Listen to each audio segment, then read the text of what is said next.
K M Antony കൂടി ചേരുന്നുണ്ട്. നമസ്കാരം സാർ. നിലവിൽ കൊച്ചിയിൽ സംഭവിച്ചിരിക്കുന്ന ഈ ഒരു സംഭവം, ഇതിനു മുൻപേ കൊച്ചിയിൽ നിന്നും പലതരത്തിലുള്ള ആൻറ്റി സോഷ്യൽ പ്രവർത്തികളുടെ വാർത്തകൾ കിട്ടിയിരുന്നു. പക്ഷേ ഇതിൻ്റെ ഞെട്ടിക്കുന്ന ചില ദൃശ്യങ്ങൾ കൂടിയാണ് ഇപ്പോൾ പുറത്തു വന്നിരിക്കുന്നത്. ഒരു 8 അംഗ സംഘം ഒരു കുട്ടിയെ ചവിട്ടി നിലത്തിട്ട് അവിടെയിട്ട് ചവിട്ടി തല ഭിത്തിയിലിടിപ്പിച്ച് മൊബൈൽ ഫോണുകൾ എറിഞ്ഞു പൊട്ടിച്ച് എന്തും ചെയ്യാമെന്നുള്ള ഒരു രീതിയിലേക്കാണോ ചിലർ മാറുന്നത്? അവർക്കൊന്നും തന്നെ വലിയ പ്രായമുള്ളതായി കാണുന്നില്ല. അതിൽ പലവിധ സംശയങ്ങൾ നാട്ടുകാരടക്കം ഉയർത്തുന്നുണ്ട്. ലഹരി സംഘങ്ങളാണെന്നുള്ള സംശയമടക്കം നിലവിൽ ഉയർന്നു കേൾക്കുന്നുണ്ട്. തീർച്ചയായിട്ടും ഒരിക്കലും സംഭവിക്കാൻ പാടില്ലാത്തതും അനുവദിക്കാൻ പാടില്ലാത്തതുമായിട്ടുള്ള കാര്യമാണ് ഇപ്പോൾ കൊച്ചിയിൽ ഇന്ന് കലൂരിൽ പുലർച്ചെ 4 മണിയോടുകൂടി സംഭവിച്ചിരിക്കുന്നത്. കാരണം കൊച്ചി എന്ന് പറയുന്നത് കേരളത്തിന്റെ മറ്റേതൊരു നഗരത്തിനേക്കാൾ അതീവ പ്രാധാന്യമുള്ളതാണ് പല കാരണങ്ങളാലും. കാരണം വിദ്യാഭ്യാസപരമായിട്ടും അതുപോലെ തന്നെ ടൂറിസത്തിന്റെ ആംഗിളിലും അതുപോലെ തന്നെ വ്യാവസായികമായിട്ടുമൊക്കെ ഏറ്റവും മുൻപന്തിയിൽ നിൽക്കുന്ന ഒരു തുറമുഖ നഗരമാണ് കൊച്ചി. കൊച്ചിയിലെ കലൂർ എന്ന് പറയുന്നത് ഒരു പ്രത്യേക സ്ഥലമാണ്. അവിടെ ഒരുപാട് കുട്ടികൾ വന്ന് താമസിച്ച് പഠനം നടത്തി പോകുന്നുണ്ട്. അത് സാധാരണ കോഴ്സുകൾക്കല്ല, ഈ തൊഴിൽ അധിഷ്ഠിത കോഴ്സുകൾ, പിന്നെ വിദേശ ഭാഷാ പഠനം, പിന്നെ സാങ്കേതിക വിദ്യകളുടെ ഇങ്ങനെയുള്ള പല കാര്യങ്ങൾക്കുമായിട്ട് അവിടെ കുട്ടികൾ വന്ന് സ്വതന്ത്രമായിട്ട് അല്ലെങ്കിൽ സുരക്ഷിതമായിട്ട് കഴിഞ്ഞു പോകുന്ന ഒരു സ്ഥലമാണ്. കാരണം ഒരുപാട് ഹോസ്റ്റലുകളും പേയിങ് ഗസ്റ്റ് സ്ഥാപനങ്ങളും ഒക്കെ ഉള്ള ഒരു ഏരിയയാണ്. പുലർച്ചെ 4 മണി എന്ന് പറയുന്നത് ഒരിക്കലും പുലർച്ചെ എന്നല്ല, കൊച്ചിയെ സംബന്ധിച്ചിടത്തോളം കൊച്ചി ഒരു നൈറ്റ് ലൈഫ് ഉള്ള പട്ടണമാണ്. അവിടെ ആർക്കും സ്വതന്ത്രമായിട്ട് എപ്പോഴും സഞ്ചരിക്കാൻ പറ്റുന്ന ഒരു അവസ്ഥ ഉണ്ടാക്കിയെങ്കിൽ മാത്രമേ അത് ശരിയാവുകയുള്ളൂ. ഈ കുട്ടിയെ, അതായത് അവിടെ 8 ആൺകുട്ടികളും അതുപോലെ തന്നെ 2 പെൺകുട്ടികളുമായിരുന്നു ഉണ്ടായിരുന്നതെന്നാണ് പറയുന്നത്.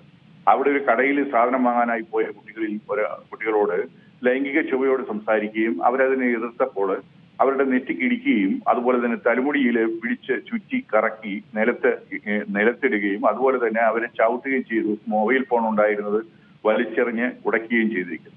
ഇങ്ങനെയൊരു പ്രവൃത്തി ഒരിക്കലും അനുവദിക്കരുത്. അത് ഒരിക്കലും ആശാസ്യമല്ല നമ്മളുടെ ഒരു കൊച്ചി പോലുള്ള ഒരു നഗരത്തിൽ. ഇതിൽ പോലീസിന്റെ വീഴ്ച എന്ന് പറയാൻ പോലീസിന്റെ പ്രസൻസ് അല്ലെങ്കിൽ പോലീസിന്റെ നിരീക്ഷണം അവിടെ തീർച്ചയായിട്ടും ഉണ്ടാകേണ്ട ഒരു പ്രദേശം തന്നെയാണ് കലൂർ എന്ന് പറയുന്നത്. കാരണം സിറ്റിയുടെ ഹൃദയഭാഗമാണ്. അതുപോലെ എപ്പോഴും ആർക്ക് വേണമെങ്കിലും വന്നു പോകാൻ പറ്റുന്ന ബസ് സ്റ്റാൻഡുകളും റെയിൽവേ സ്റ്റേഷനും ഒക്കെ അടുത്തുള്ള പ്രദേശമാണ്. അപ്പൊ എന്താണെങ്കിലും അതില് നോർത്ത് പോലീസ് കേസെടുത്തിട്ടുണ്ടെന്ന് പറയുന്നുണ്ട്. ഇവിടെ ഈ വരുന്ന കുട്ടികൾ എന്ന് പറയുന്നത് കേരളത്തിന്റെ വിവിധ ഭാഗങ്ങളിൽ നിന്ന് വരുന്ന ഗ്രാമത്തിലും മറ്റും ഉള്ള കുട്ടികൾ ഒരു തൊഴിൽ തേടി തൊഴിലിന് വേണ്ടിയുള്ള ഒരു പഠനത്തിന് വേണ്ടി വരുന്ന ഒരു സ്ഥാപനങ്ങൾ, അങ്ങനെയുള്ള സ്ഥാപനങ്ങളാണ് അവിടെ കൂടുതലുമുള്ളത്. അപ്പൊ അവർക്ക് സുരക്ഷിതത്വം പ്രത്യേകമായി കൊടുക്കാൻ സിറ്റി പോലീസ്, അതായത് കൊച്ചി സിറ്റി പോലീസ് ബാധ്യസ്ഥരാണ്. അത് ഈ കുട്ടിയെ പരിക്കേൽപ്പിച്ചതിന് ശേഷം കുട്ടി ഹോസ്റ്റലിലേക്ക് ഓടുമ്പോൾ പിന്നാലെ ഓടി മർദ്ദിക്കാൻ ശ്രമിച്ചു എന്നും പറയുന്നുണ്ട്. കുട്ടികൾ അതുപോലെ തന്നെ ആശുപത്രിയിൽ അവരെ കൊണ്ടുവന്നു. ആ കുട്ടിക്ക് പരിക്കുണ്ട്. അപ്പോൾ അവിടെ എത്തിയ പോലീസുകാരിൽ ഒരാൾ പറഞ്ഞത്, അതായത് ഈ സമയത്ത് അങ്ങനെ ഇറങ്ങി നടക്കാൻ പാടില്ല, അതുപോലെ തന്നെ അവരുടെ വസ്ത്രധാരണ രീതി കൊണ്ടാണ് ഇങ്ങനെയൊക്കെ സംഭവിച്ചെന്നുള്ള മട്ടിൽ ഒരു കമന്റ് ചെയ്തു എന്ന് പറയുന്നുണ്ട്.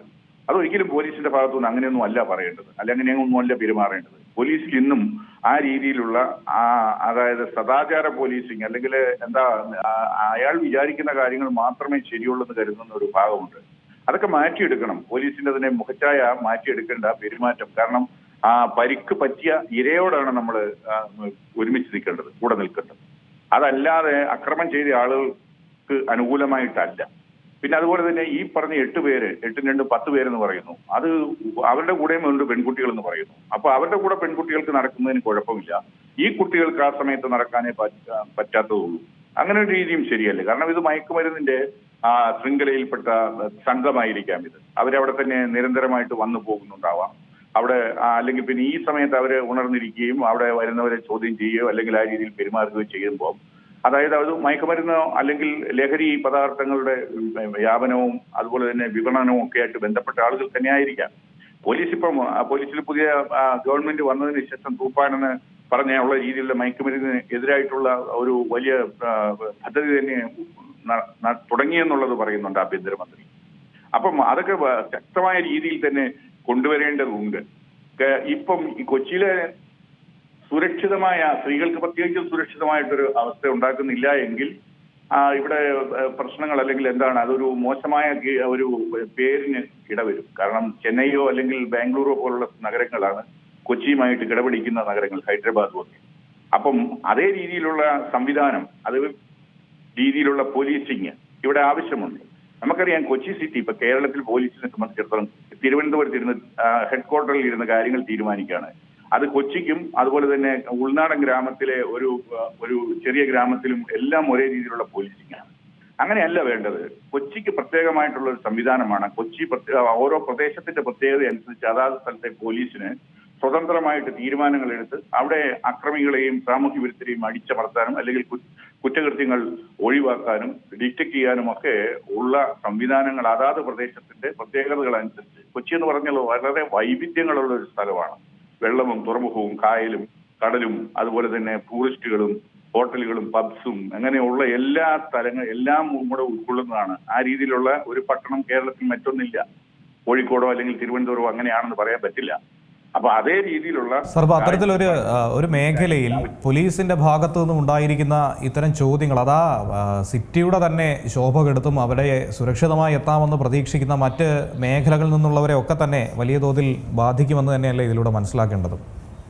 തീർച്ചയായിട്ടും. നമ്മള് കൊച്ചി എന്ന് പറയുമ്പോൾ നമ്മളൊരു പോലീസുകാരന്റെ വാക്കുകൾക്കല്ല അവിടെ പ്രസക്തി, അല്ലെങ്കിൽ അയാൾക്ക് അല്ല പ്രാധാന്യം കൊടുക്കേണ്ടത്.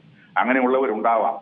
അത് മാത്രമല്ല, കൊച്ചിക്ക് ആ രീതിയിലുള്ള സംരക്ഷണം കൊച്ചിയിലെ നഗരത്തിലോ ഏത് സമയവും ഇറങ്ങി നടക്കാൻ പറ്റുന്ന, സ്വതന്ത്രമായിട്ട് നല്ല രീതിയിൽ പോകുന്ന ആളുകൾക്ക് നടക്കാൻ പറ്റുന്ന ഒരു സുരക്ഷിത അവസ്ഥ കൊടുക്കാൻ കൊച്ചി പോലീസ് അല്ലെങ്കിൽ city police, Cochin city police അതിനു വേണ്ടി തയ്യാറാവണം. വളരെ നന്ദി പ്രതികരിച്ചതിന്. ഏറ്റവും പുതിയ വാർത്തകളും വിശേഷങ്ങളും വിരൽ തുമ്പിലറിയാൻ സീ മലയാളം ന്യൂസ് എല്ലാ ഡിജിറ്റൽ പ്ലാറ്റ്ഫോമുകളിലും ലഭ്യം.